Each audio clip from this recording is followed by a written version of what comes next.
mon bouquin, j'attendrai la fin du monde. Libre à chacun d'y trouver ce qu'il voudra. Une autre vie, je m'immerge jusqu'aux dents. Serre donc ma main, tout lâcher pour l'écrivain. Bonsoir à toutes, bonsoir à tous. Merci d'être venus à cette dernière soirée Racines de Ciel de l'année 2024. Et merci à Michel Eka d'avoir pensé et initié cette entrevue. Et ce soir, c'est en effet une soirée particulière, comme l'a rappelé Michel. C'est pas l'univers de la littérature ou de la fiction que l'on convoque ce soir, mais toujours celui du livre, des enjeux, des défis qui façonnent nos vies et notre société. Et c'est pas n'importe quel livre non plus dont il est question ce soir, puisque c'est un ouvrage de référence pour beaucoup, l'épine dorsale de notre droit pour beaucoup aussi, la fierté de l'enfant d'Ajaccio qu'est l'empereur, le Code civil, qui s'ouvre sa 220e bougie cette année et qui s'offre à cette occasion une nouvelle édition. Et pour en parler, nous recevons ce soir un invité d'exception, un livre d'exception, invité d'exception, dans le monde du droit. Bonsoir Jean-Philippe Agreste. Bonsoir. Alors, quelques mots sur votre parcours. Vous obtenez votre doctorat en 2005 en soutenant votre thèse portant sur les régimes matrimoniaux en Provence à la fin de l'Ancien Régime, ce qui consacre définitivement votre expertise sur les mutations du droit de la famille, thématique qui sera le fil rouge de vos travaux de recherche et de vos publications scientifiques, mais aussi des matières que vous enseignez à l'université d'Aix-Marseille, d'abord comme maître de conférence et depuis 2014 comme professeur des universités. En parallèle, vous exercez depuis 2008 plusieurs responsabilités à l'université d'Aix-Marseille, donc fusionnée des 3 établissements, vice-président délégué à la vie étudiante dès 2012, puis depuis 2016, vice-président en partenariat avec le Monde socio-économique. L'année suivante, vous devenez le doyen de la faculté de droit et de sciences politiques, avant de devenir en 2020 le conseiller du président actuel de l'université. Plus récemment, en décembre 2021, vous êtes nommé recteur de la région académique de Corse, non loin d'ici, à quelques centaines de mètres, poste que vous occupez jusqu'au mois de juin dernier, mois au cours duquel vous êtes doublement nommé recteur de la région académique Centre-Val de Loire et chancelier des universités. Et avant d'entrer dans le vif du sujet, le vif du code, une première question préalable, l'histoire du droit de la famille, à travers ce que vous appelez, et on va y revenir, la contractualisation des rapports familiaux, donc sous l'insigne du contrat, et c'est un champ de recherche assez spécifique. Qu'est-ce qui vous a motivé de votre parcours et plus largement de votre existence à vous y consacrer ? Écoutez, je crois que c'est lorsque je suis arrivé en maîtrise de droit. En maîtrise de droit, on étudie le droit des régimes matrimoniaux. Et je suis arrivé en réalité au droit de la famille au sens large, par les questions patrimoniales d'abord. Par les questions patrimoniales, puisque je me suis en réalité aperçu, pour le coup, le droit des régimes matrimoniaux, le droit des libéralités, les donations, les testaments est un droit extrêmement technique. C'est vraiment du droit pur jus, si j'ose dire. Et je me suis dit, mais finalement, qu'est-ce qu'il y a derrière ces règles juridiques extrêmement complexes, ces montages juridiques très particuliers, qu'est-ce qui se cache en réalité? Et là, vous commencez à pénétrer autre chose, c'est-à-dire ce qui m'intéresse, c'est-à-dire la vie des gens. Comment on se comporte. Et en réalité, vous pouvez avoir une autre lecture des régimes matrimoniaux. On se marie et puis on va choisir un régime de communauté, on va choisir un régime de séparation de biens. Bref, on va choisir différents régimes matrimoniaux. Celles et ceux qui se sont mariés le savent. On va choisir de faire une donation, on va choisir de répartir sa succession, de faire un testament. Mais qu'est-ce qui se cache derrière? Et là, finalement, vous vous apercevez, quand vous commencez à creuser, que derrière des règles juridiques complexes, il y a une finalité. une finalité que je vais qualifier entre guillemets d'économique au sens large. À quel résultat veut-on parvenir? Et pourquoi veut-on y parvenir? En fonction de quelle situation? Et là, vous commencez à pénétrer le cœur du droit de la famille. Et le cœur du droit de la famille, c'est presque du droit et de l'infradroit en même temps. C'est-à-dire que le droit de la famille, c'est le droit que l'on n'interpelle jamais quand tout va bien. On peut même vivre contrairement aux règles que l'on s'est fixées. On peut se marier, et même si aujourd'hui les règles juridiques sont très souples, se promettre une communauté de vie sans ne jamais vivre ensemble. On peut décider de faire un régime de séparation de biens parce qu'on se marie un peu plus tard, parce qu'on a du patrimoine, et le premier acte qu'on fait, c'est on achète une maison ensemble. Et donc on crée une indivision, qui n'est pas juridiquement une communauté, mais qui est une manière de remettre ensemble des biens que l'on a voulu séparer, premier acte. Et au fond, quand tout va bien, finalement, on n'interpelle pas ces règles. Et c'est quand tout va mal que le droit se saisit, se rétracte. Et au fond, ce qui est passionnant, et pour conclure la réponse à cette première question, c'est que quand on fait du droit de la famille, on fait beaucoup de choses sauf du droit. Et là, ça devient absolument passionnant parce que on va éclairer la règle juridique par une série d'apports extrêmement divers, qu'ils soient philosophiques, qu'ils soient religieux, qu'ils soient économiques, qu'ils soient sociaux, qu'ils soient sociétaux, bref, qui vont venir déterminer au fond la règle juridique, tant dans sa conception, tant dans le travail du législateur, que finalement dans le droit tel qu'il est vécu, dans le droit réel, dans le droit du quotidien, celui qui est vécu par nos concitoyens au jour le jour.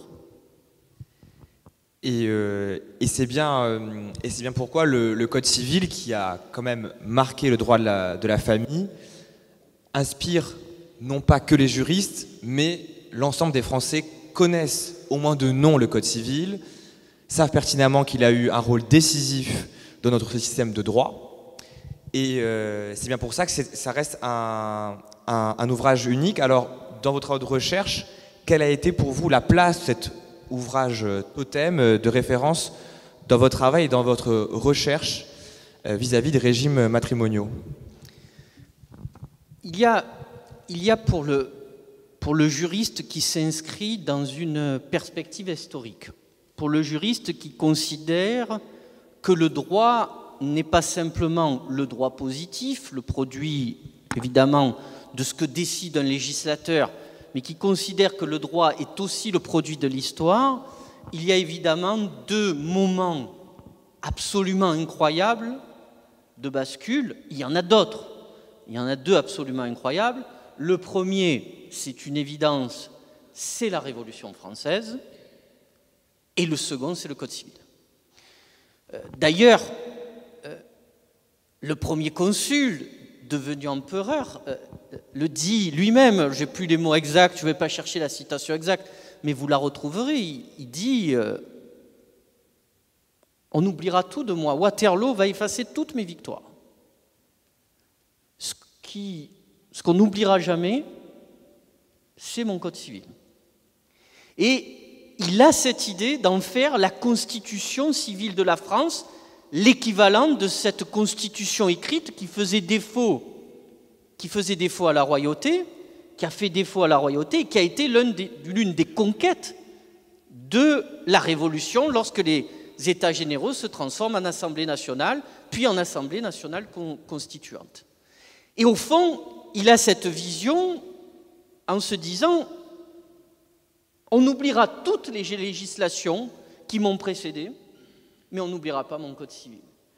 Et donc, évidemment, pour les juristes, on est à un moment où il y a un nœud dans l'histoire. Le premier consul dit bien, lorsqu'il arrive au pouvoir en 1799, la Révolution s'arrête aux principes qu'ils ont fixés. Et il va tenter, et pour le coup il va réussir en un temps record, 1801-1804, il va tenter de faire ce que les juristes n'ont pas réussi à faire depuis le XVIe siècle. Depuis le XVIe siècle, on a la volonté d'unifier le droit français. On se trouve dans quelle situation au XVIe siècle? On se trouve face à un droit qui est un patchwork en quelque sorte de sources. Des coutumes, du droit romain, de la législation royale, du droit canonique. Et tout ça, ça fait du droit. Ça fait des règles de droit, des règles du jeu de la vie en société. On y reviendra tout à l'heure. Sur le mariage, évidemment, le droit de l'Église, le droit canonique a une influence absolument fondamentale. Et sur le divorce, ou plutôt sur l'indissolubilité, ce que Dieu a uni, l'homme ne peut pas le désunir, évidemment, ça va peser très lourd dans la tradition. Mais les juristes commencent à se dire, mais il y a du droit romain, il y a des coutumes, même si elles sont écrites au XVIe siècle, on commence à les écrire, il y a du droit canonique, bref, il y a des sources du droit multiples, mais est-ce qu'il existe un droit français, un droit national? Et ces juristes vont se mettre en quête, en quelque sorte, d'un droit national. Et c'est extrêmement intéressant lorsque vous allez dans les écrits de ces juristes, qui sont très souvent des manuscrits d'ailleurs, puisqu'on se situe 16e et beaucoup plus intensément au XVIIe et au XVIIIe siècle, lorsqu'on va dans les écrits et qu'on voit comment, avec toutes ces sources différentes, ces juristes essaient de dégager ce qu'est un droit français, le droit propre à la France, qui n'est pas du droit romain, qui n'est pas du droit canonique, mais qui est un droit propre à la France, qui va puiser dans toutes ces sources, mais qui est un droit propre à la France. Et d'ailleurs, il y a un indicateur. Les cours de droit français dans les facultés de droit commencent, sur le plan juridique, c'est Louis XIV qui l'impose, à être enseignés en 1679, pardon. Moi, les premiers cours que j'ai trouvés, qui sont des cours manuscrits, il y a 5000 pages, des cours de droit français dans l'université qui est la mienne, c'est 1683. Il y a 5000 pages de cours, il y a un professeur, le premier professeur de droit à l'université d'Aix, qui cherche à expliquer à ses étudiants ce qu'est le droit français. Et donc là, on va chercher à unifier le droit. Il va y avoir quelques éléments d'unification, mais on ne va pas réussir à unifier le droit. Ça va être une des revendications des esprits éclairés. Ça va être une des revendications des Lumières. Unifier le droit. Un droit pour une nation. Là non plus, pas de succès. Le flambeau est repris par les révolutionnaires. Ils le déclarent dès les débuts de la Révolution. On va unifier le droit. On va faire un code des lois, un code civil. Là non plus, échec. La Révolution n'arrivera pas à accoucher, en quelque sorte, d'un droit unifié, d'un droit codifié, d'un droit français unique qui s'applique sur l'ensemble du territoire et sur tous les tribunaux, sur les fondements de l'égalité révolutionnaire. Et c'est le Code civil, c'est ce que va mettre en place le premier consul qui va parvenir enfin à unifier le droit. Et ce Code civil, c'est l'héritage de tout ça. Et le Code civil tel qu'il a été réédité, puisque vous l'avez mis sur vos brochures par Dalloz, il a 220 ans cette année, vient d'être réédité dans sa version originelle. En réalité, pour essayer de le comprendre, il faut le lire à l'aune de cette histoire sur le temps long, et il y a une source qui est absolument fondamentale à mon sens pour comprendre ce que nous dit ce Code civil, ce sont les débats sur le Code civil. Et les débats sur le Code civil ont été publiés. Tous les débats qui ont lieu entre 1801 et 1804, avant la promulgation du Code civil des Français, qui deviendra en 1807 de mémoire le Code Napoléon, tous ces débats, enfin quand je dis tout, ça reste à discuter, mais j'y reviendrai tout à l'heure. Mais disons, une grande majorité des débats sont publiés. Pourquoi je dis ça reste à discuter? Parce que justement, sur le droit de la famille, on n'est pas sûr que tout ait été publié. On ne sait pas si à un moment donné, on n'a pas un peu coupé des propos, notamment du premier consul et notamment sur le mariage et surtout sur le divorce. Il y était extrêmement favorable, on y reviendra sans doute tout à l'heure. Donc les spécialistes de cette source-là, les débats du Code civil, nous disent attention. Mais c'est quand même une source sur laquelle on peut s'appuyer pour comprendre ce qui s'est passé dans ce Code civil. Vous le rappelez, voilà, c'est un vieux rêve qui se réalise, puisque voilà, ça fait plusieurs siècles qu'on souhaitait unifier le droit. Et bien évidemment, dans ce chantier d'unification qu'a réussi, qu'est le Code civil, il y a un collège de 4 juristes. Il y a d'un côté Tronchet et Bigot-Préameneux, qui sont plutôt des juristes, on peut dire, de droit écrit. Juristes de coutume, donc plutôt du nord de la France, si je schématise. Et 2 autres, Portalis, le plus connu, je pense, du grand public, et Maleville, plutôt pays de droit écrit d'inspiration romaine. Et cette pluralité dans le collège de coutume et de droit écrit va cristalliser une divergence, puisque nécessairement, lorsqu'on veut unifier une telle diversité de systèmes de droit et de coutume, il y a des embûches et des points de divergence. Et la point de divergence que vous soulignez d'ailleurs dans un article de 2015, c'est sur les régimes matrimoniaux, 2 grands systèmes matrimoniaux, qu'est la communauté de biens, plutôt familier au pays du Nord, donc de coutume, et du Sud, donc tout ce qui est Aquitaine, Provence, plutôt pays de droit écrit, qui est plutôt sur la séparation de biens, de ce qu'on appelle le régime dotal, donc lié à la dot que donne le père à sa fille lorsqu'elle se marie. Et c'est là où on voit un peu le point de divergence.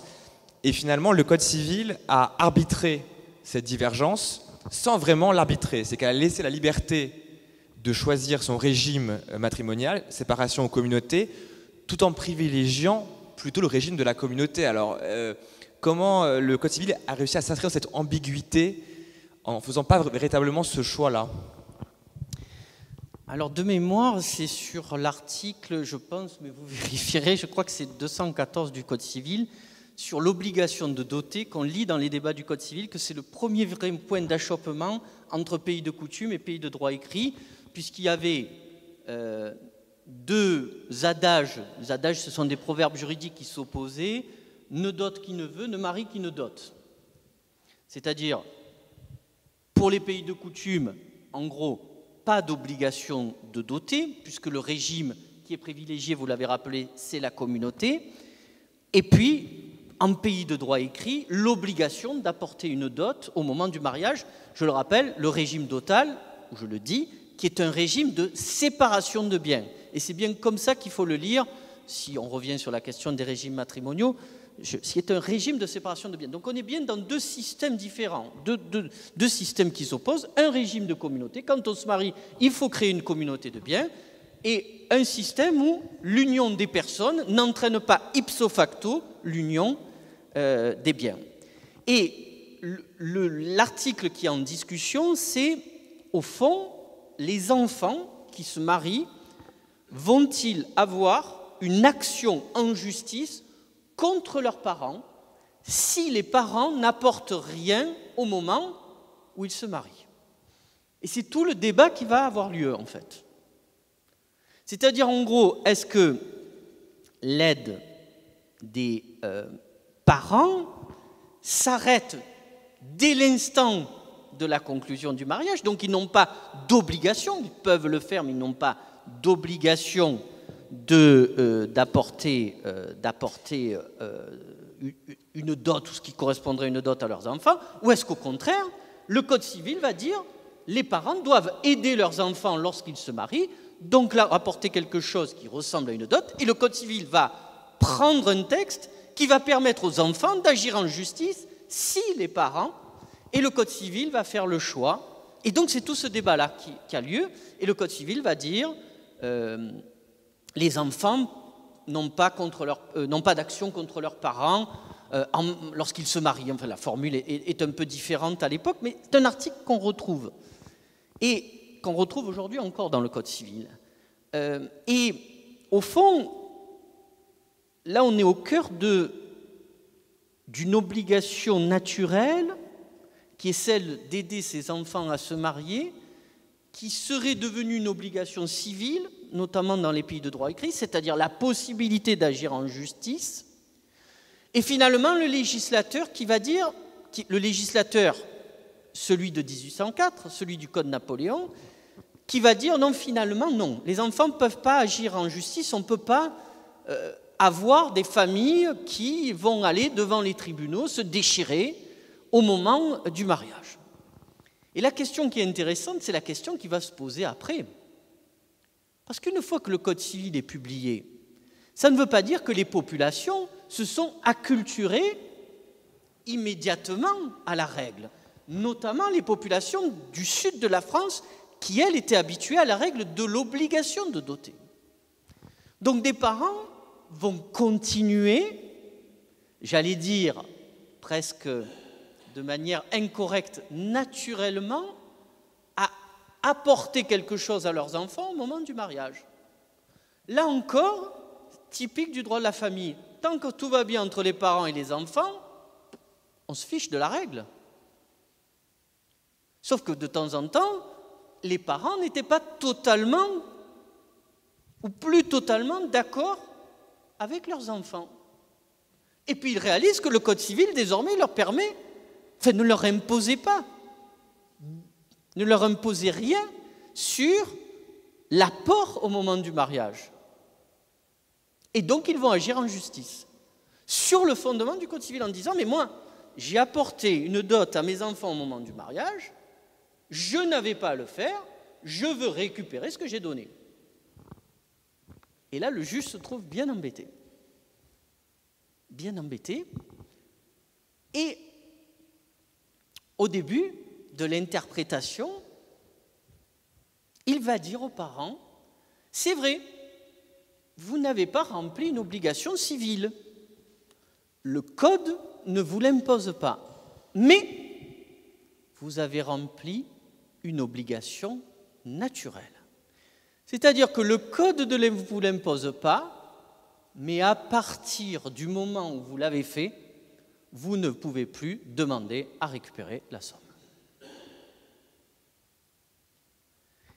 Et ça va tenir un certain temps devant la jurisprudence, jusqu'à ce que le juge se dise quand même cette obligation naturelle, puisque au fur et à mesure, dans les populations, cette acculturation s'est faite.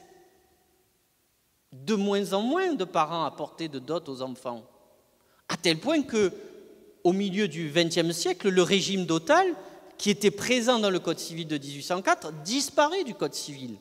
Il n'est plus employé. Et là, le juge est obligé de rectifier.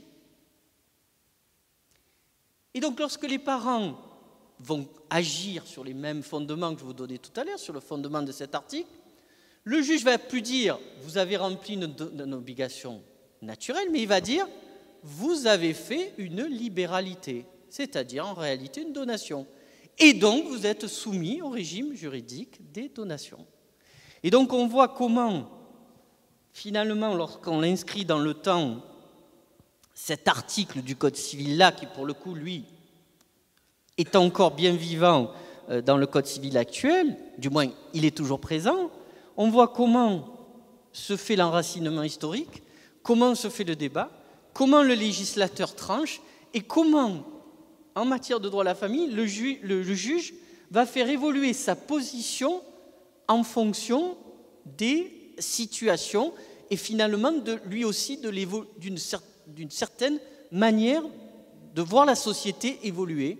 Et ça va changer totalement de régime juridique. On en connaît encore aujourd'hui des obligations naturelles. Il y en a une, par exemple, qui concerne, alors je ne vais pas rentrer dans le détail de la jurisprudence, mais qui concerne les aliments entre frères et sœurs. Lorsqu'on a un frère ou une sœur qui est dans une situation où elle ne peut plus, où il ou elle ne peut plus remplir les éléments essentiels de sa vie, en quelque sorte, se loger, se nourrir et manger, eh bien, il n'y a pas d'action véritablement juridique. Il n'y a pas de droit positif qui fasse qu'un frère puisse agir contre un frère. Mais si une aide est apportée dans le cadre d'une aide alimentaire, eh bien, on retrouve cette idée pendant très longtemps qu'on n'a pas rempli une obligation civile, mais on a rempli une obligation naturelle. On est dans une autre sphère juridique, c'est-à-dire que certes la loi ne l'impose pas, mais une fois que c'est payé, pour les dettes de jeu, on retrouve aussi la mécanique de l'obligation naturelle. Le jeu prohibé, on fait un bonneteau, vous payez la somme perdue, je l'encaisse. On a souvent considéré que effectivement ce bonneteau, il est interdit, mais à partir du moment où vous avez payé la somme, vous n'avez plus rempli une obligation civile, mais vous avez rempli une obligation naturelle en payant, je dirais, de votre plein gré à ce moment-là, et que donc celui qui a reçu la somme n'est pas obligé de la rendre. Donc il y a eu comme ça, dans d'autres domaines, des mécanismes comme celui-là.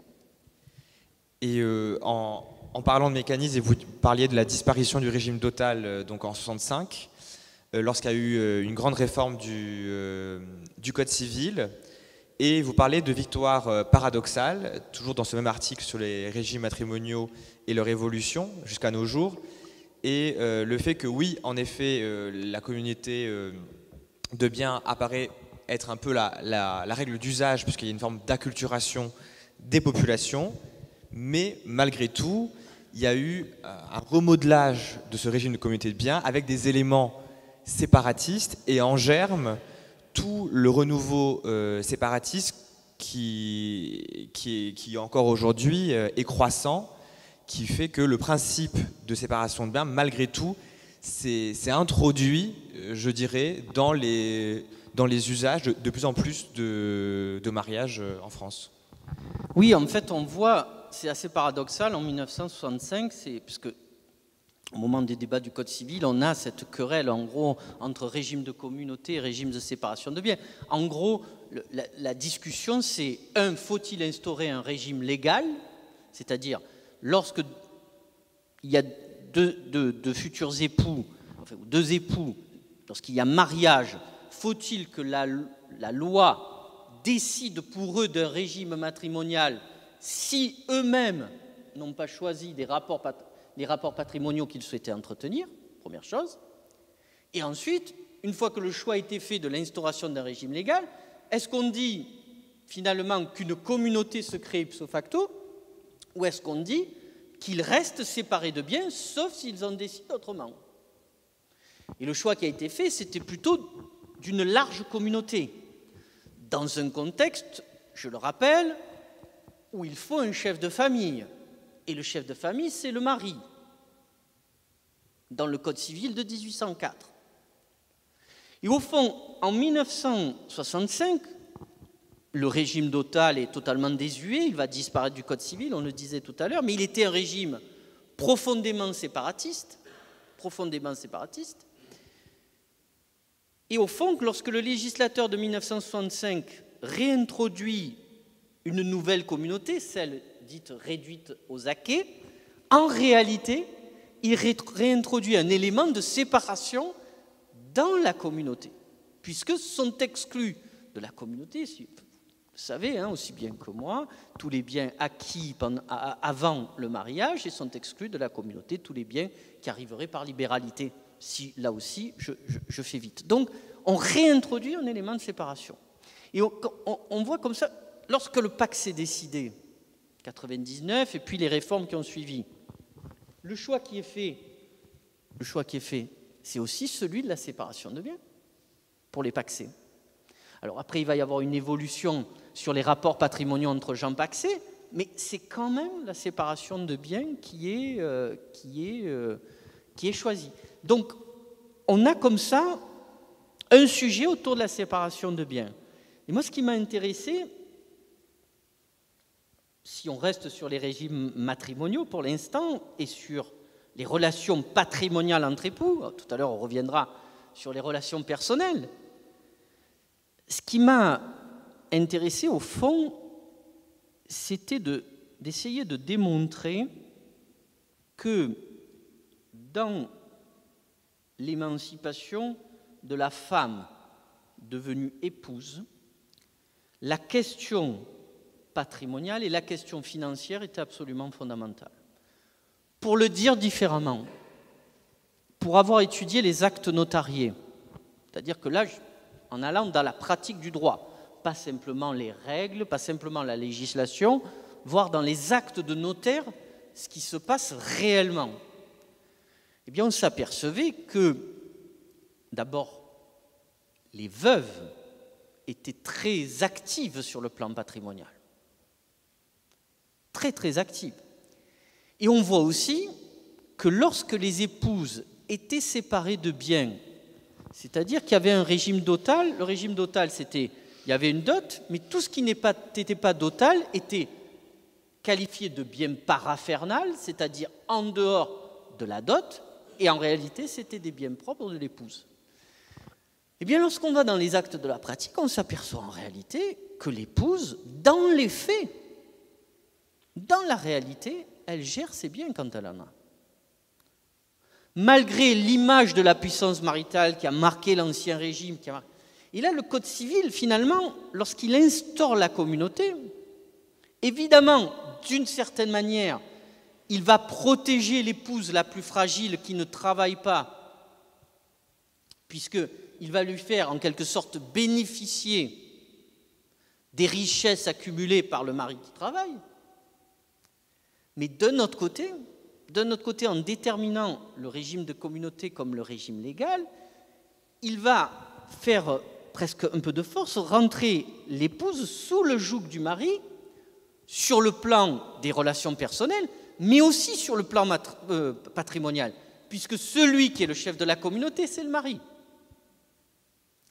Et donc là, on voit bien que, au fond, ce qui m'a intéressé sur la longueur de ma recherche, c'est essayer de démontrer que le régime matrimonial, quelle que soit sa forme, après on pourrait discuter des détails juridiques techniques, mais que le régime matrimonial de séparation de biens, avec sans doute l'adjonction d'une clause de communauté d'acquêt, et pas l'inverse, aurait sans doute permis à la femme de s'émanciper plus vite du mari.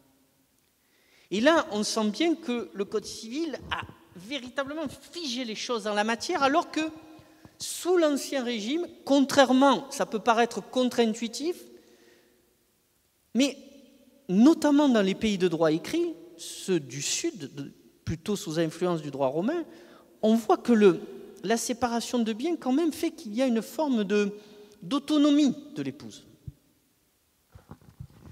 Oui, c'est ça qui est, à la lecture de votre article, c'est ça qui est intéressant et assez surprenant, c'est que le Code civil, pour les pays de droit écrit, peut apparaître comme un retour en arrière où on réactive une forme d'archaïsme, puisque le Code civil, ensuite, on l'a qualifié de code truffé d'archaïsme, notamment sur la question, sur le statut de la femme mariée, réforme de 65, réforme de 85, où on supprime la mention chef de famille, donc, qui était l'homme marié.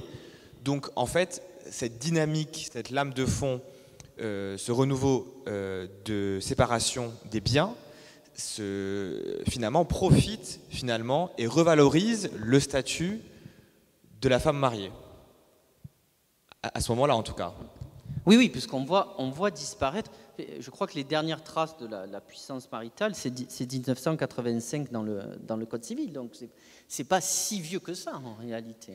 Et on voit bien qu'effectivement, cet ancrage, je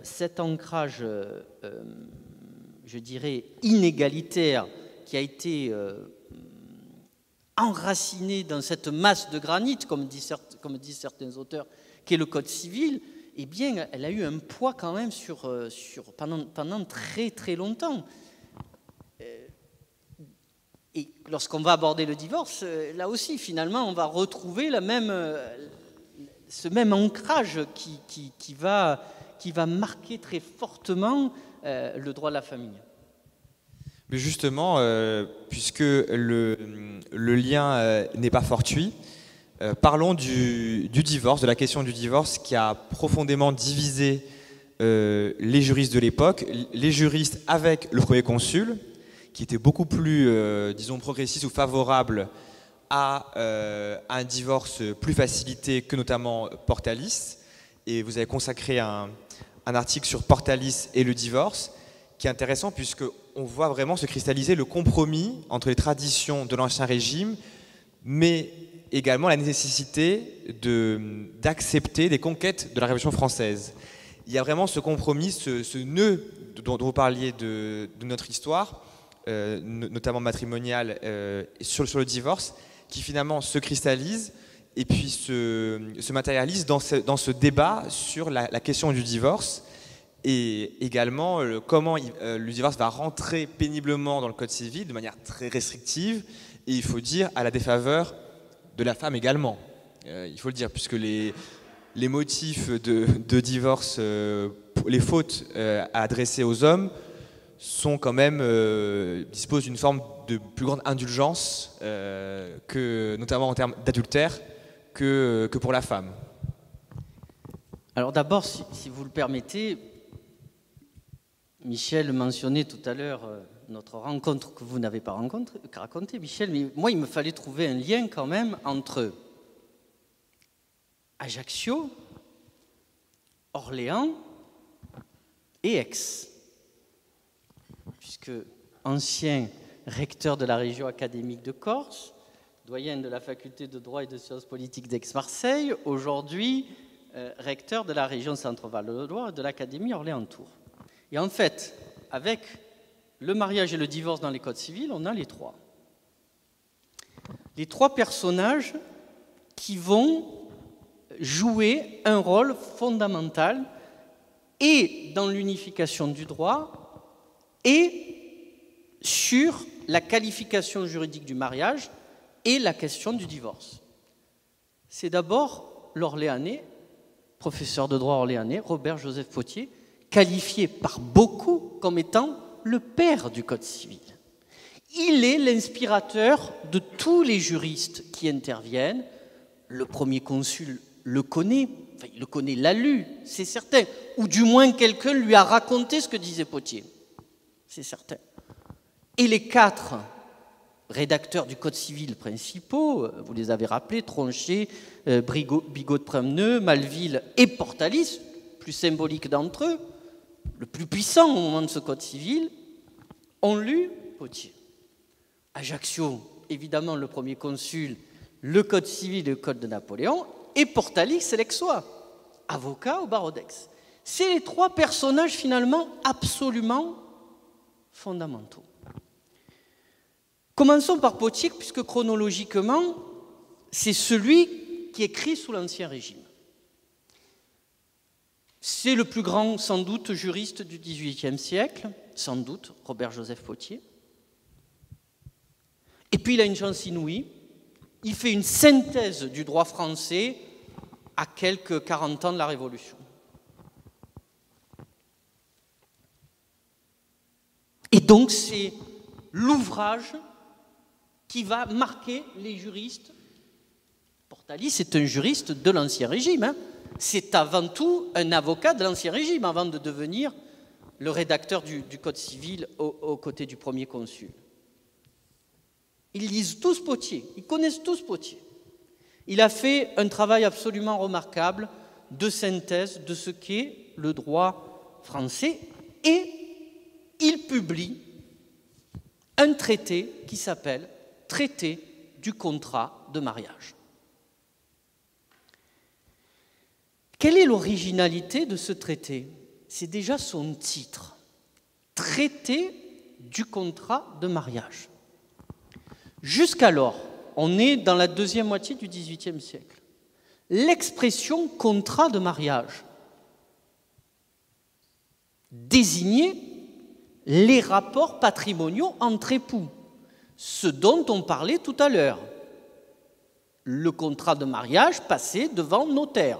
L'acte qui dit tu posséderas ceci, j'aurai cela, et si je meurs, tu auras ceci, mais tu garderas cela, etc.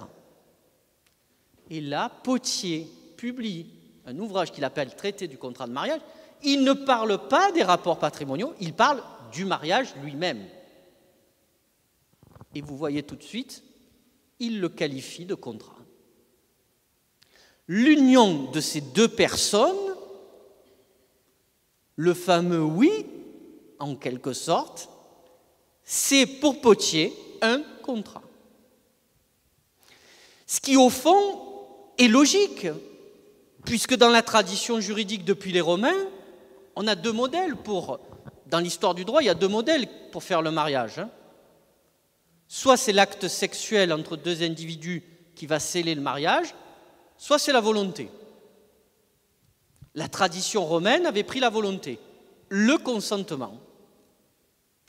Et au fond, en faisant cette synthèse traité du contrat de mariage, il va en quelque sorte résumer la longue histoire de l'évolution du mariage qui va conditionner évidemment l'appréhension que l'on a du divorce. Dès le droit romain, le mariage, c'est l'échange de deux consentements. Mais le droit romain ne qualifie jamais véritablement le mariage de contrat, et notamment pas de contrat consensuel. Le droit romain connaît 4 catégories de contrats consensuels. Le plus connu, c'est la vente. Je te vends ces lunettes pour 10 €. À partir du moment où tu dis oui, je te les achète 10 €, il y a un contrat entre nous deux. C'est le consentement qui a créé le vinculum iuris, qui a créé le nœud indestructible qu'il y a entre nous, entre l'offre et l'acceptation de l'offre qui fait le contrat. Mais il existe en droit romain un contrat consensuel qui est le contrat de société. Le mariage se fait bien par l'échange des consentements, mais n'est pas qualifié par le droit romain de référence comme étant un contrat de type consensuel.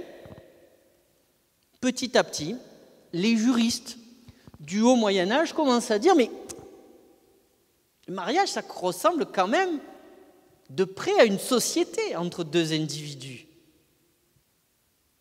Et puis, il se fait par l'échange des consentements. Et petit à petit, l'idée que le mariage est un contrat va naître, un contrat de type consensuel. Qui sont les premiers à admettre que le mariage est un contrat?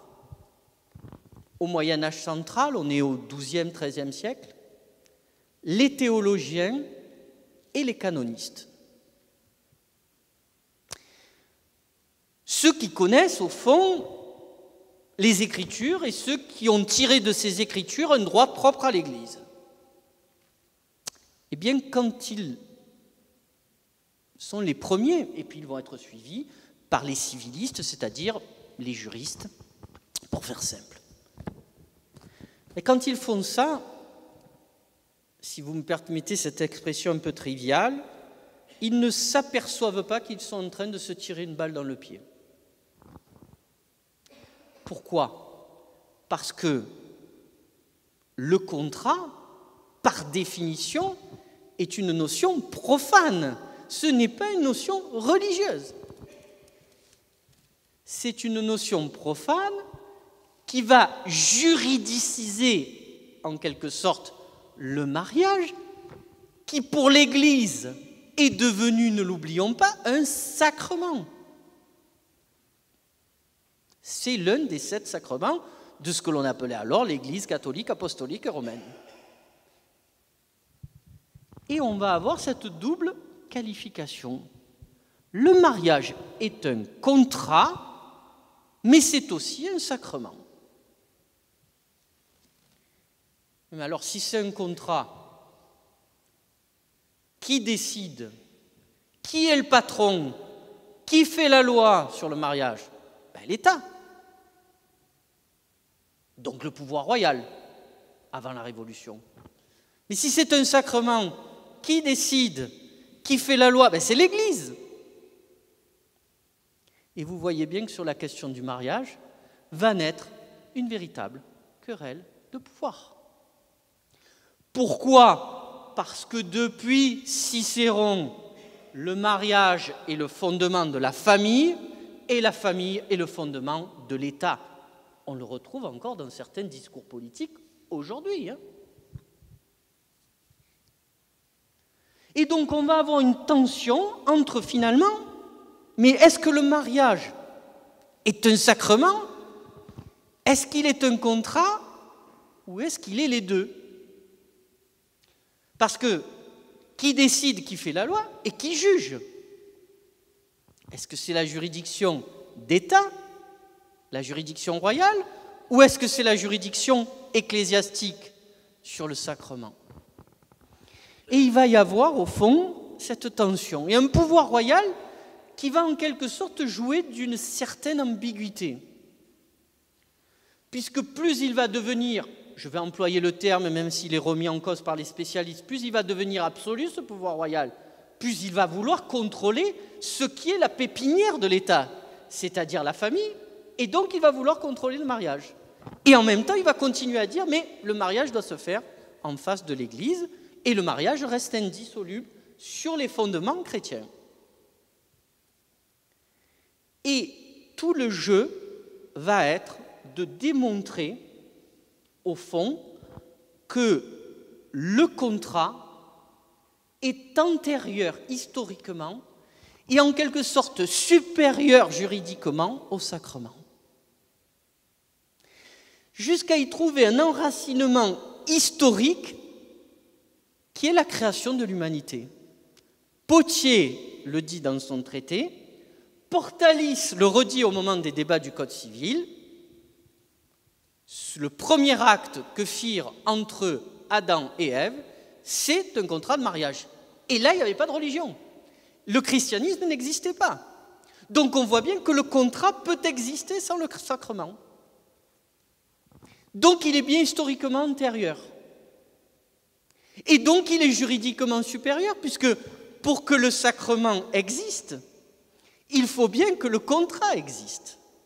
Et donc tout va se cristalliser sur le contrat, avec l'ambiguïté que je vous donnais tout à l'heure.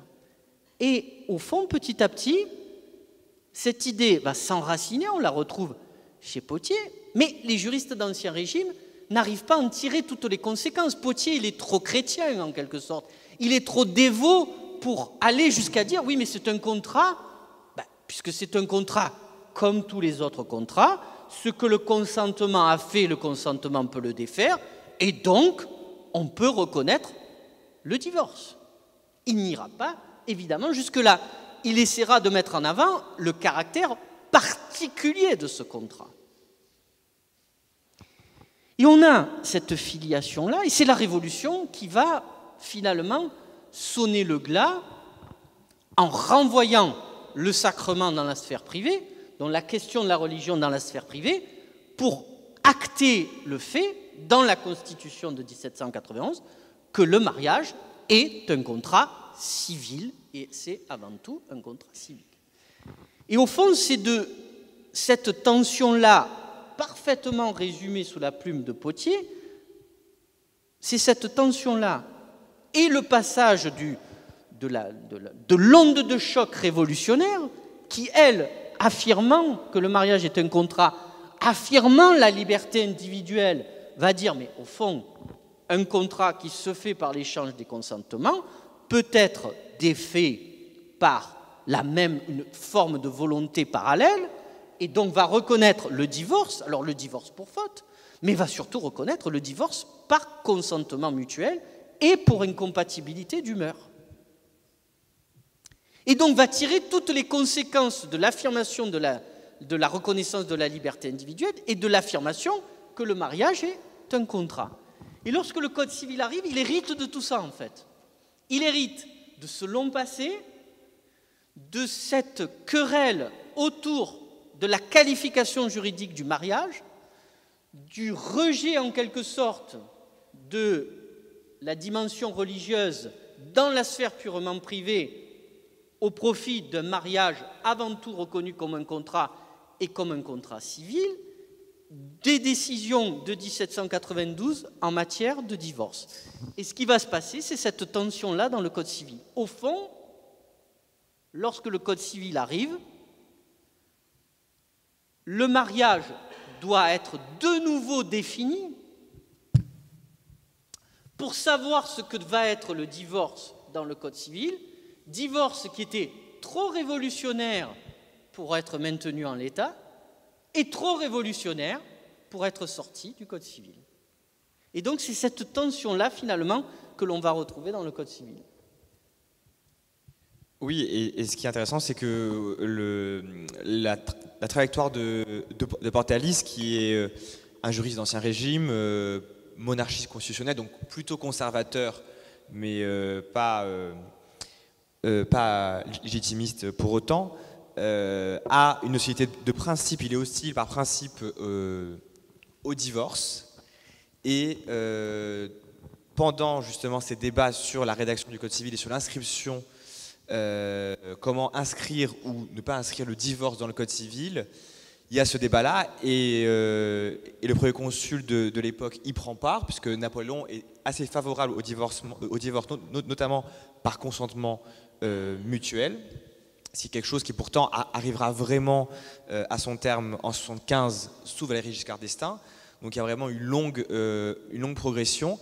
Mais Portalis l'inscrit, si j'ai bien lu votre article, l'inscrit par une forme de pragmatisme au regard des mœurs de l'époque, et également à la liberté de culte, qui explique bien que dans la doctrine religieuse, un certain nombre acceptent le divorce. Donc, vu que l'État se met au-dessus des cultes et de leurs pratiques, il est contraint d'inscrire le divorce, alors de façon très très restrictive, vous en parlerez, le divorce dans le Code civil.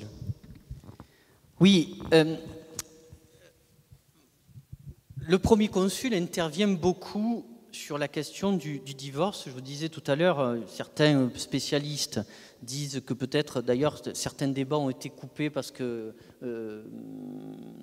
Bonaparte lui-même aurait dit il ne faut pas tout laisser là parce que j'en ai trop dit, etc.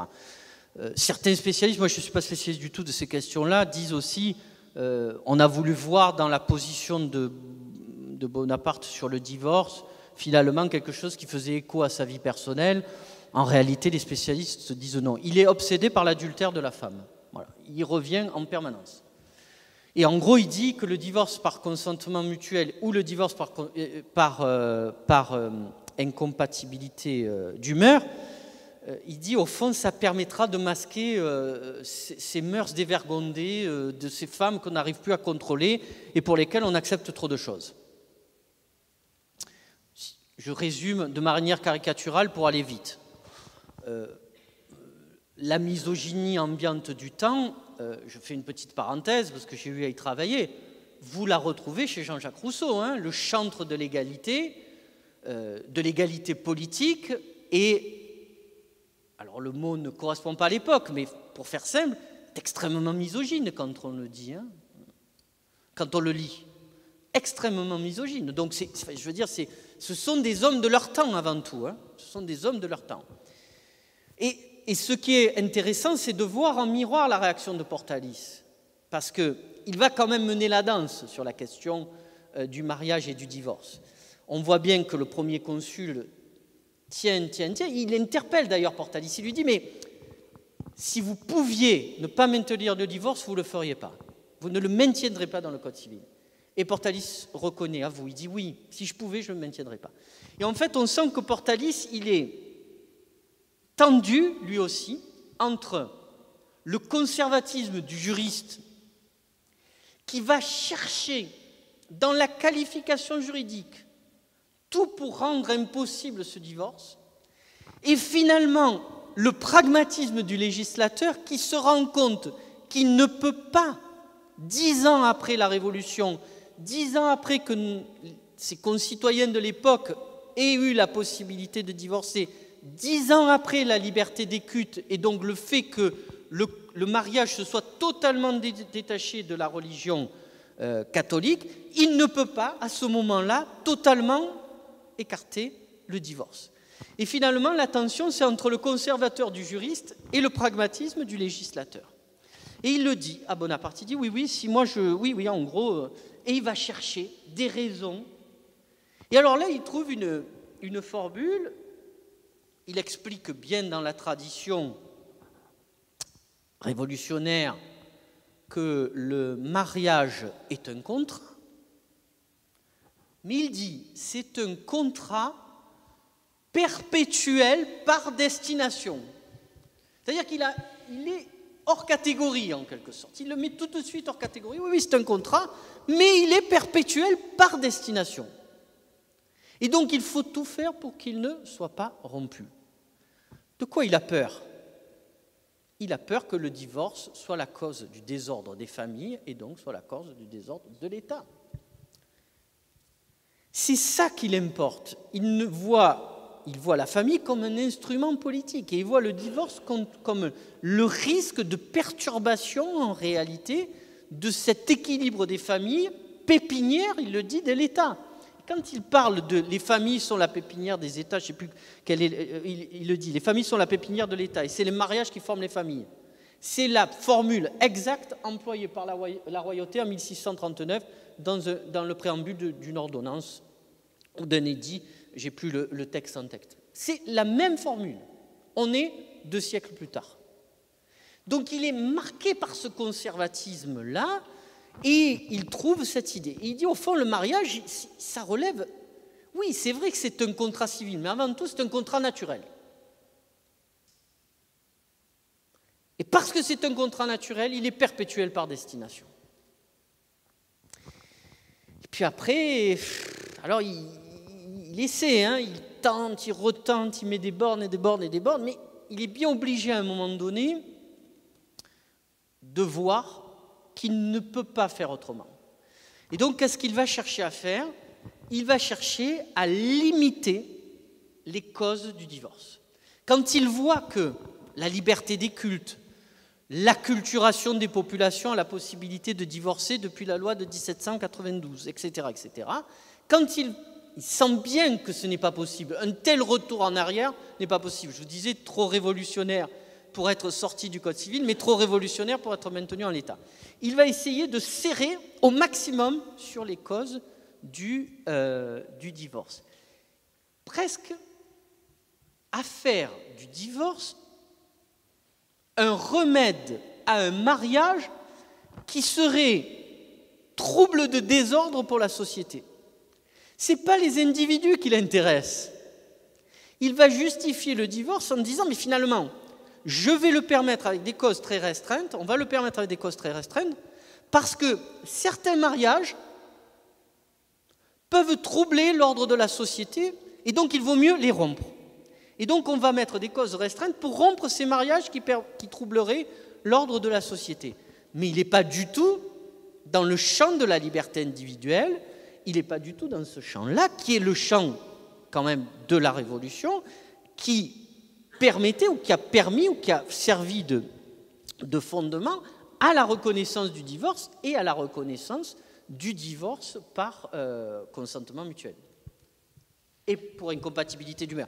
Alors, il aura la peau de l'incompatibilité d'humeur, si vous me permettez cette expression. Dès 1797, il lance une charge sur le divorce pour incompatibilité d'humeur. Dans le Code civil, il y revient quasiment avec les mêmes arguments. Le premier consul tente de défendre l'incompatibilité d'humeur. Il ne sauvera pas l'incompatibilité d'humeur. Il sauvera, enfin, le divorce par consentement mutuel sera lui sauvé dans le Code civil, mais il sera sauvé avec une procédure. D'ailleurs, je ne suis même pas replongé, pour tout vous dire, dans les fondements de la procédure, etc. Mais enfin, une procédure extrêmement restrictive pour arriver à un divorce par consentement mutuel.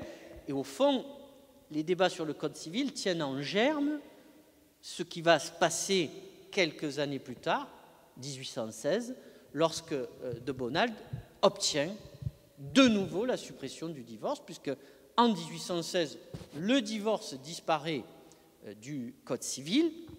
Il faut attendre 1884 pour que le divorce soit réintroduit dans le droit français, et le divorce pour faute, pas du tout le divorce par consentement mutuel.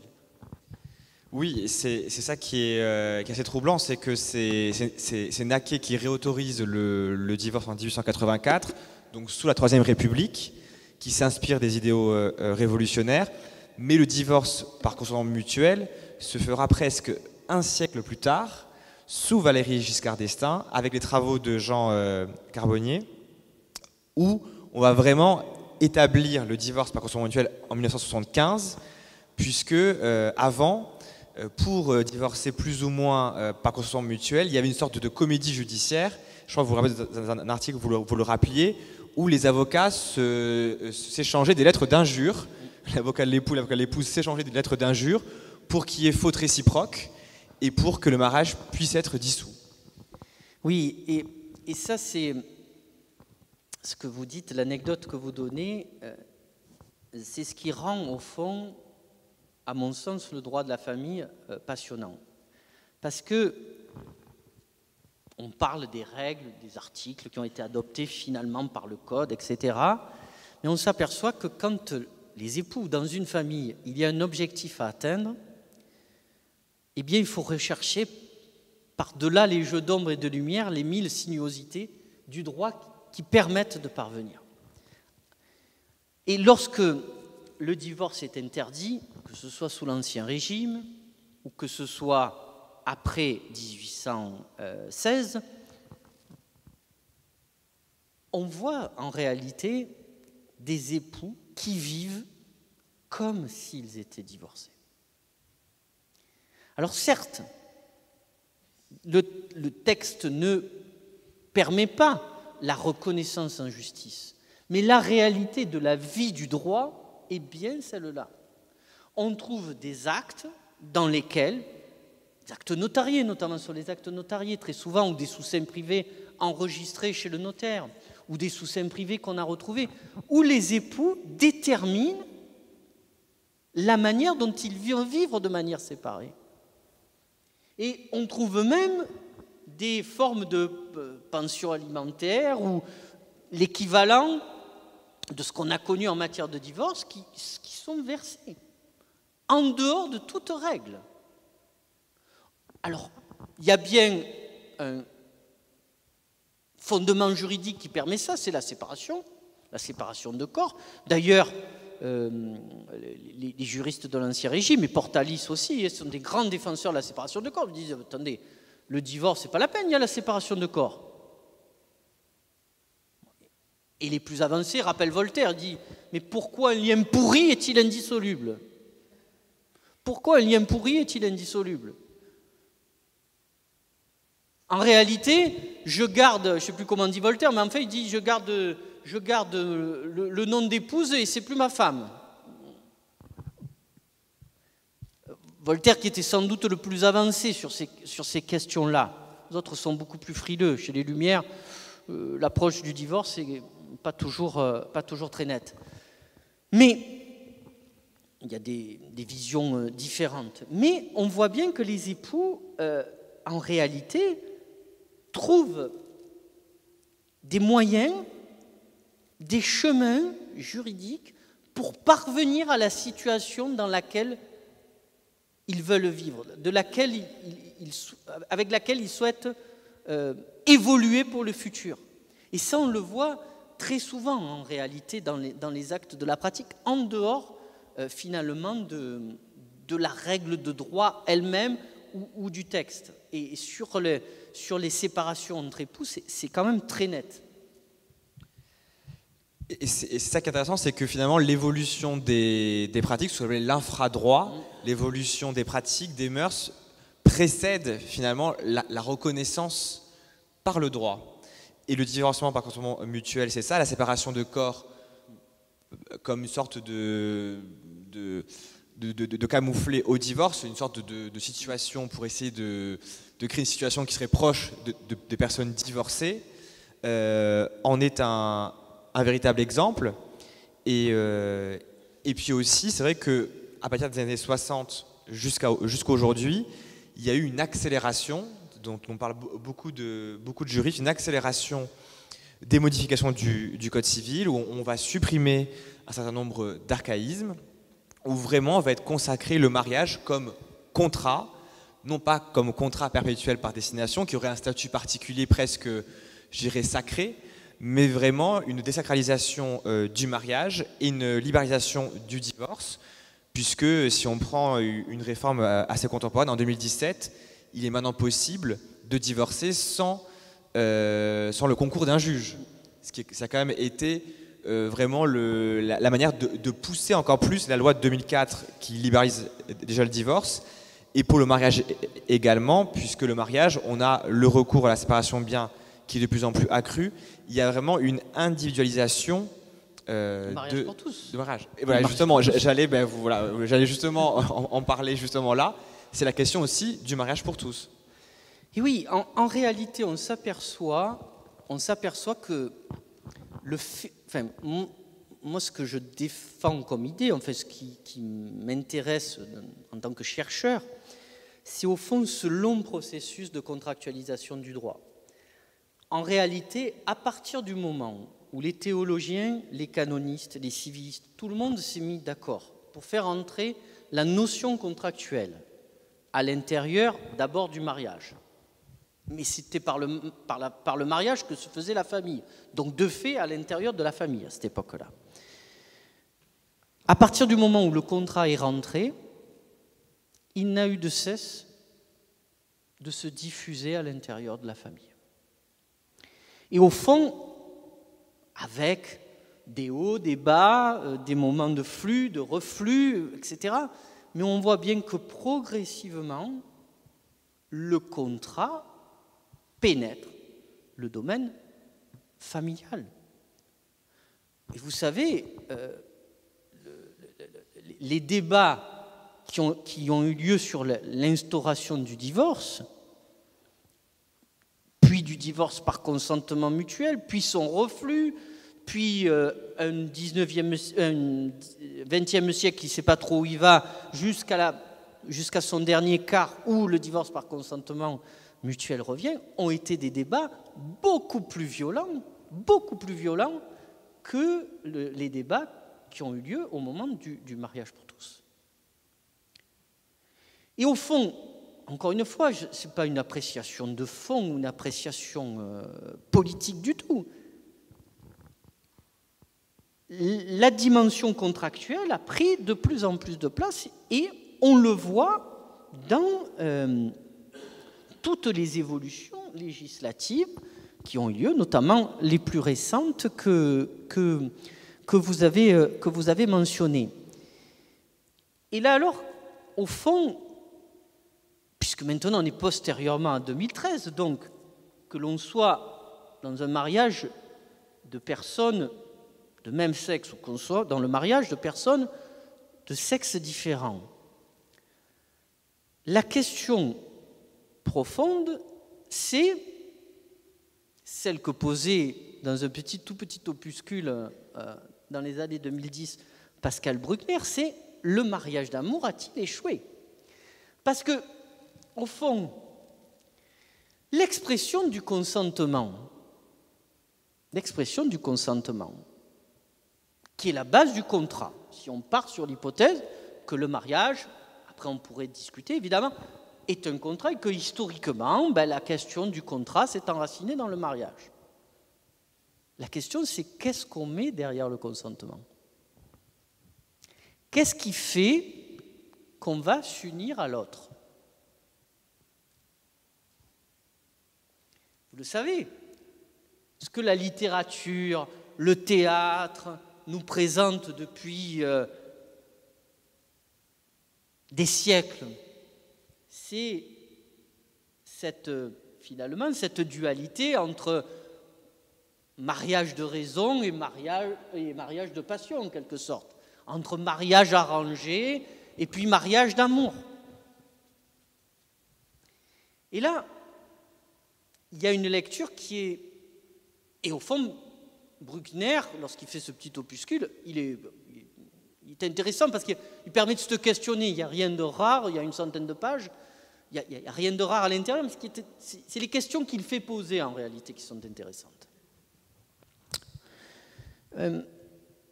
Il dit, regardez, un mariage sur deux, c'est un divorce. Donc c'est que le mariage d'amour, finalement, qu'on a voulu imposer, n'a pas réussi.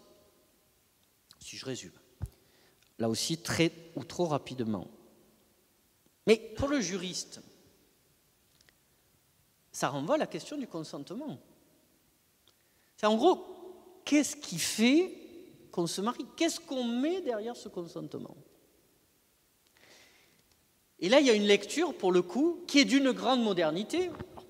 Et c'est toute d'ailleurs l'ambiguïté de Rousseau. C'est pour ça que moi j'aime pas du tout travailler sur ce qu'on appelle les majoresses, ces grands auteurs, notamment sur Rousseau, parce qu'il n'est pas une contradiction près, hein, le citoyen de Genève. Mais sur ce point, il est particulièrement intéressant. Il est particulièrement intéressant parce que, d'abord, il est le pourfendeur du lien mariage, famille, État.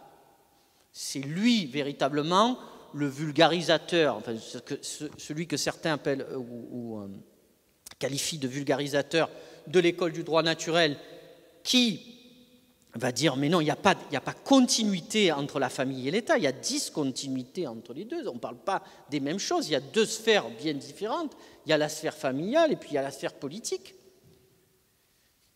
Ça, c'est assez connu, mais il y a un point sur lequel il est très intéressant, c'est lorsqu'il analyse le mariage et lorsqu'il analyse surtout la liberté du mariage. La liberté du mariage, c'est je me marie si je veux et je me marie comme je veux. Et lorsqu'il analyse ça, il arrive à faire sortir au fond la question du mariage de cette dualité mariage de raison, mariage de passion, mariage arrangé, mariage d'amour, pour le mettre dans une autre dualité qui est consentement-contrainte. C'est-à-dire, est-ce que je choisis ou est-ce qu'on m'impose? Ce n'est pas exactement la même chose. Parce que dans le consentement, il dit, il y a l'amour. Ces deux êtres-là s'aiment. Mais il dit, s'il n'y a que ça ne va pas marcher. Et c'est là qu'il devient intéressant, parce qu'il va chercher autre chose dans le consentement. Il a dit, il explique bien, il dit, mais s'il n'y a que de l'amour, c'est des amants. Ce n'est pas des époux, des futurs époux. S'ils veulent se joindre par ce mariage, il faut qu'il y ait dans ce consentement autre chose que de l'amour. Alors il dit, à tout prendre, il vaut mieux de l'amour, qu'il n'y ait que de l'amour et qu'il se fasse un mariage d'amour. Mais déjà, il explique qu'il faut autre chose que la passion amoureuse. Et là, de ce point de vue-là, il est extrêmement original, parce que là, on est dans la deuxième moitié du XVIIIe siècle. C'est-à-dire que lui, il ne sait pas que des philosophes, des juristes, 2 siècles et demi plus tard, vont se demander si le mariage d'amour a réussi ou a échoué. Et là, il devient particulièrement intéressant, parce qu'au fond, qu'est-ce qu'il y a derrière ce consentement que l'on exprime, si on considère que le mariage est un contrat, au moment du mariage? Qu'est-ce qu'on y met? Évidemment, chacun, c'est un peu l'auberge espagnole, si vous me permettez, chacun va y mettre un peu ce qu'il veut, et un peu ce qu'il souhaite voir chez l'autre, ce qu'il voit de la vie, etc., etc. Mais c'est très intéressant de porter le débat sur le consentement, comment je me détermine finalement, au bout du compte, à dire oui, nous créons entre nous un lien juridique avec des droits et des obligations, ou la contrainte, on est au XVIIIe siècle, c'est-à-dire que d'autres, en quelque sorte, décident pour moi ce que je dois faire. Et il apporte cette analyse sur le consentement qui est parfaitement intéressante. Et dans le contrat, et finalement dans le mariage, au fond, on voit bien que ça permet de sortir en quelque sorte, tous les éléments d'extranéité. Alors, ce n'est pas péjoratif dans ma bouche, pour en revenir, et notamment la différence de sexe, pour se concentrer sur ce qui fait la nature du contrat, c'est-à-dire le consentement. Et c'est ça qui est assez fascinant, c'est justement comment la question du mariage d'amour, vous parlez du consentement, est réinvestie aujourd'hui, où le fait qu'il y ait ce mariage pour tous, le fait qu'on ait élargi la possibilité d'accès, alors certains diraient d'accès à l'institution qu'est le mariage, d'autres diraient l'accès au contrat qu'est le mariage. Ça a déjà été toute l'ambivalence pendant les débats concernant le mariage pour tous. Mais le mariage consacre et fonde dans la doctrine classique une famille, et c'est là où on voit que le modèle familial traditionnel, celui de Portalis, que vous avez d'ailleurs cité à cet égard, et que je continue à citer ici, c'est par la petite patrie qu'est la famille, que l'on peut s'attacher à la grande patrie. Voilà, c'est que pour Portalis, et ce qui va guider et qui va être au fondement du Code civil en 1804, c'est bien le fait que la famille, c'est la cellule de base de la société, c'est quelque part son atome, on pourrait dire, son trait constitutif. Et c'est là où aujourd'hui, le modèle familial traditionnel aujourd'hui est éclaté en différentes formes de familles qui existaient d'ailleurs bien avant le mariage pour tous, que ce soit les familles monoparentales, homoparentales, recomposées, avec progressivement un droit qui les reconnaît pas à pas. L'ouverture à la procréation médicalement assistée récemment aux couples de femmes en est un exemple. Alors la question, peut-être pour ouvrir encore davantage le débat sur le Code civil, c'est le Code civil, certes, a une longévité remarquable, mais est-ce que c'est pas parce que ce n'est plus le Code civil de 1804 et qu'il a été vidé de sa substance, ou alors finalement ces évolutions ne sont que des aménagements qui finalement se fondent dans la matrice du Code civil? Alors, vous l'avez très clairement dit, évidemment, et je suis obligé de prendre des précautions oratoires parce que je reste quand même recteur et donc je ne voudrais pas que certains puissent lire derrière mes propos des opinions. Ce n'est pas du tout le cas. Nullement. Mais ce qui est très clair, c'est que la rupture fondamentale, c'est que tout ce que nous venons de dire, en réinvestissant historiquement la question du mariage et donc son corollaire, la question du divorce, et puis tout ce que les modifications, c'est quand même la procréation. Les justes naturalistes modernes, Grotius, Pufendorf, Thomasius, Barbeyrac, bref, tous les justes naturalistes modernes le disent bien, ils sont les porteurs de la thèse contractualiste. Le mariage est un contrat. Ils en sont les porteurs en Europe, dès la fin du XVIe siècle au XVIIe siècle. Et lorsqu'ils vont sur la liberté du mariage, ils disent d'un point de vue individuel, on a le droit de ne pas se marier, comme on a le droit de passer un contrat, de ne pas passer. Mais du point de vue de l'humanité, non. Et pourquoi on est obligé de se marier du point de vue de l'humanité? Parce qu'il faut procréer et parce qu'il faut assurer l'avenir de la société. Cette idée-là, on la retrouve dans les débats du Code civil, on la retrouve à chaque étape. Le point de rupture de notre société moderne, à mon sens, le véritable point de rupture, puisque vous parliez de, finalement, cet enracinement du Code civil et finalement plus d'une évolution de réforme que de véritable bouleversement juridique.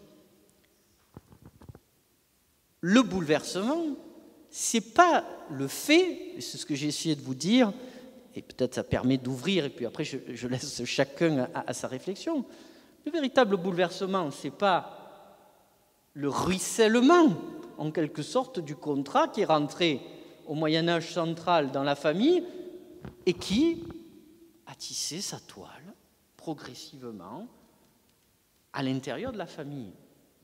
La véritable rupture, c'est la dissociation de l'union des deux êtres historiquement à travers le mariage à la fin de procréation. Aujourd'hui, on est sorti de cet élément-là qui a tenu quand même très longtemps dans le XXe siècle. Aujourd'hui, les deux, au fond, peuvent être dissociés. C'est pour ça que je prends toutes les précautions oratoires, mais ils peuvent être très largement dissociés. Et on voit bien d'ailleurs que dans les raisonnements de nos concitoyens, ils sont de fait dissociés. Et donc c'est là, le changement profond, il est là d'après moi. Le véritable bouleversement de ce long enracinement historique, alors qui n'a pas chassé la notion contractuelle, d'après moi au contraire qu'il a renforcé à l'intérieur de la famille, mais c'est cette dissociation en fait entre l'union de deux êtres et la procréation. Et c'est ça au fond qui véritablement, à mon sens, va bouleverser pour l'avenir le droit de la famille, mais encore une fois, sans entrer dans la polémique du mariage, de la procréation assistée, etc., même sans même rentrer dans cette polémique, l'idée même qu'on puisse s'unir simplement parce qu'on s'aime et sans avoir l'ambition d'avoir des enfants. Le fait même qu'on puisse s'unir une deuxième fois ou une troisième fois dans un âge où on sait qu'on n'aura plus d'enfants. Donc on voit bien que ça s'est totalement dissocié progressivement. Et c'est ça, au fond, qui, aujourd'hui, à mon sens, travaille de l'intérieur le droit de la famille et fait que ce long enracinement historique est, à mon sens, en train de prendre un virage, alors sans nier le passé, évidemment, mais avec une donnée qui, dans l'histoire de l'humanité, pour le coup, elle, est profondément nouvelle, à mon sens. Et ce qui est frappant, c'est que peut-être ce qu'on connaît le plus du Code civil, c'est les articles 212, 213, 214, donc les articles que l'officier d'état civil cite au moment du mariage, où il explique bien que le mariage, justement, amène à la constitution d'une famille et à la direction morale et matérielle du foyer, donc c'est au foyer, je crois. Et ce qui est quand même, et ça reste ce qu'on connaît le plus du Code civil, et c'est ce qui est justement, ce que vous dites, c'est ce qui est en question et ce qui aujourd'hui est profondément contesté, alors que c'est même, peut-être que c'est pas l'armature même du Code civil, mais en tout cas c'est ce qui ressort le plus lorsqu'on peut poser une question à un néophyte ou à un béotien sur le Code civil. Il vous citera peut-être ces trois articles. Oui, ça c'est certain, hein, c'est toute l'ambiguïté et la difficulté de cette discipline qui est le droit de la famille, qui, vous l'avez vu, reste hautement politique en réalité. Hein. C'est ce qui est vraiment caractéristique du droit de la famille, c'est qu'il faut aller, c'est à la fois on va au cœur de la famille, au cœur du foyer, presque on pourrait suivre pas à pas l'évolution du couple, l'évolution de la relation avec les enfants, la configuration familiale, la mort des uns, la naissance des autres, etc., qui va faire évoluer les rapports juridiques à l'intérieur de la famille, et en même temps une portée hautement politique de la question du droit de la famille. C'est les deux en même temps, et c'est ça qui, à mon sens, est passionnant dans ce domaine-là. Alors pour une dernière question et pour clore cette entrevue, je vais vous citer la citation que vous évoquiez de Napoléon sur le Code civil, parce que bien évidemment, ça a fait écho lorsque vous l'avez évoqué. Je le cite, Napoléon qui est exilé à Sainte-Hélène à ce moment-là, qui est totalement déchu, et qui dit « Ma vraie gloire, ce n'est pas d'avoir gagné 40 batailles. Waterloo effacera le souvenir de tant de victoires. Ce que rien n'effacera, ce qui vivra éternellement, c'est mon Code civil. » Alors, à l'aune des évolutions, à l'aune de la situation actuelle, qu'est-ce que vous inspire cette citation? Est-ce qu'elle a été prophétique jusqu'à maintenant, mais est-ce qu'elle peut l'être demain? Alors, elle a été prophétique en Europe dès les premières années de la promulgation du Code civil, et puisqu'on va avoir une vague de codification en Europe tout au long du XIXe siècle, et là, le Code de Napoléon va servir de référence dans de nombreux pays, en Europe. Évidemment, aujourd'hui, ça reste, c'est pas tant le contenu qui reste une référence, c'est le Code en lui-même. La vision prophétique de Napoléon, c'est que pour l'instant et pour toujours, ça reste, le Code civil reste comme la Constitution civile de la France. Avec toutes les évolutions qu'il y a eu à l'intérieur, évidemment, tout ce que certains peuvent reprocher aux législateurs, de trop de législation spéciale, trop de textes, etc. Malgré tout ça, ça reste la référence. Ça reste ce qui, finalement, en matière de droit, et j'inscrirai même les grandes le grand mouvement de codification, nos concitoyens, globalement, pensent que tout le droit est dans le code civil et le code pénal. En gros, ça reste pour l'instant le référent juridique commun, une sorte de bien commun, de bien de tous, même si effectivement à l'intérieur, et le droit de la famille est un domaine particulièrement touché par cela, même si à l'intérieur beaucoup de choses ont évolué. Mais finalement, si on prend le mariage lui-même, jusqu'en 2013, il n'y a pas grand-chose qui a évolué. Autour du mariage, beaucoup de choses ont évolué, le divorce, les relations patrimoniales entre époux, mais si on regarde des textes que vous citiez de la puissance maritale, tout ça a évolué autour du mariage. Mais sur le mariage lui-même, au fond, l'article 146, le mariage se fait par l'échange des consentements, je crois que c'est l'article 146, ça n'a pas évolué. Hein. Donc il y a quand même des constantes qui sont aussi restées même dans ce domaine-là, au moins jusqu'en 2013 pour le mariage pour tous. On pourrait même dire qu'en 2013, si ce n'est le fait qu'il y ait des couples de même sexe qui peuvent se marier alors qu'avant c'était des couples de sexe différents, au-delà de la mention du sexe, le mariage est resté le même. Donc, finalement, on pourrait même penser que c'est presque un ajustement plus qu'une profonde réforme. Merci beaucoup Jean-Philippe Agreste pour cet échange. Merci énormément. Et si la salle a des questions, c'est le moment.